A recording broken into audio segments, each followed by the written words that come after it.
ஜனவரி 13. இன்றைய புனிதர் பாய்டியர்ஸ் நகர் புனிதர் ஹிலாரி. பிறப்பு ஹி பி 310. பிட்டாவியம் கவுல் தற்போதைய போய்டியர்ஸ் பிரான்ஸ். இறப்பு ஹி பி 367. பாய்டியர்ஸ் நினைவு திருநாள் ஜனவரி 13. பாய்டியர்ஸ் நகர புனிதர் ஹிலாரி பாய்டியர்ஸ் மறை மாவட்ட ஆயரும் திருச்சபையின் மறை வல்லுனரும் ஆவார். இவர் ஆரியன் இனத்தவரின் சுத்தியல் என்றும் மேற்கின் அதானாசியஸ் என்றும் அழைக்கப்படுகின்றார். இலத்தீன் மொழியின்படி இவரது பெயருக்கு மகிழ்ச்சி அல்லது சந்தோஷம் என்றும் பொருள்படும். பாய்டியர்ஸ் நகரில் 4ஆம் நூற்றாண்டின் ஆரம்பத்தில் பிறந்த இவருடைய பெற்றோர் வேறுபட்ட சபையின் பாகன் இனத்தவர் ஆவர். கிரேக்க மொழி உள்ளிட்ட பாகன் கல்வி இவருக்கு தரப்பட்டது.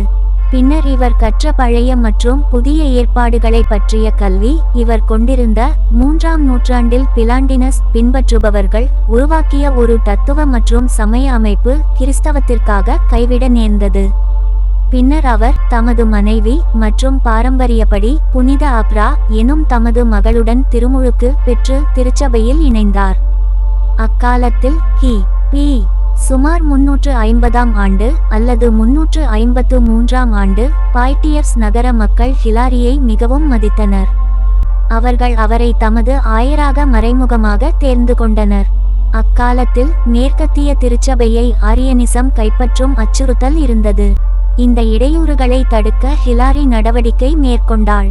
சடுர்னினஸ் எனும் ஆர்லஸ் என்ற மறைமாவட்டத்தின் ஆரியன் ஆயர் மற்றும் அவரது ஆதரவாளர்களான யுர்சாசியஸ் மற்றும் வலேன்ஸ் ஆகிய மரபுவழி திருச்சபை கிறிஸ்தவர்களின் கல்லிசன் தலைமை குருக்களை கொண்டு திருச்சபையை காக்க அவர் முதல் நடவடிக்கை எடுத்தார். இதே காலகட்டத்தில் ஆரியர்கள் தமது எதிர்ப்பாளர்களை நசுக்க வேண்டி செய்யும் துன்புறுத்தல்களை கண்டித்து பேரரசர் 2ஆம் கான்ஸ்டன்ஷியஸுக்கு ஹிலாரி ஒரு கண்டன கடிதம் எழுதினர். சரித்திர வல்லுநர்கள் இதனை நடைமுறையில் சில பாகங்களே உள்ளன என்று குறிப்பிடுகின்றனர். இம்முயற்சிகள் ஹிலாரிக்கு முதலில் வெற்றியை தரவில்லை. வனவாசத்திற்கான காரணங்கள் மறைத்தே வைக்கப்பட்டிருந்தன என்றாலும் ஹிலாரி ஏறத்தாழ 4 வருடங்கள் வெளிநாட்டில் செலவிட்டார். அதானாசியஸின் கண்டனம் மற்றும் மீதான விசுவாசத்தை அவர் ஏற்க மறுத்ததாலேயே அவர் நாடு கடத்தப்பட்டதாக தகவல்கள் உறுதி செய்கின்றன.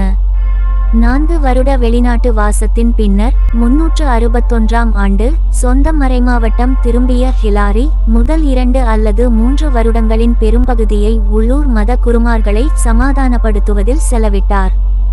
சுமார் 360ஆம் ஆண்டு ஹிலாரியின் ஊக்குவிப்பால் டூர்ஸ் மறைமாவட்டத்தின் பதவியேற்கவிருந்த ஆயர் மார்டின் லிகுக் என்ற இடத்தில் ஒரு துறவு மடம் ஒன்றினை நிறுவினார். புனிதர் ஜெரோம் அவர்களின் கூற்றுப்படி கி பி 367ஆம் ஆண்டு பாய்டியர்ஸ் நகரில் ஹிலாரி மரித்தார். பிதா சுதன் பரிசுத்த ஆவியின் பெயராலே ஆமென். தின பிரார்த்தனைகளுக்காக லைக், சப்ஸ்கிரைப் மற்றும் பெல் ஐகானை கிளிக் செய்யவும்.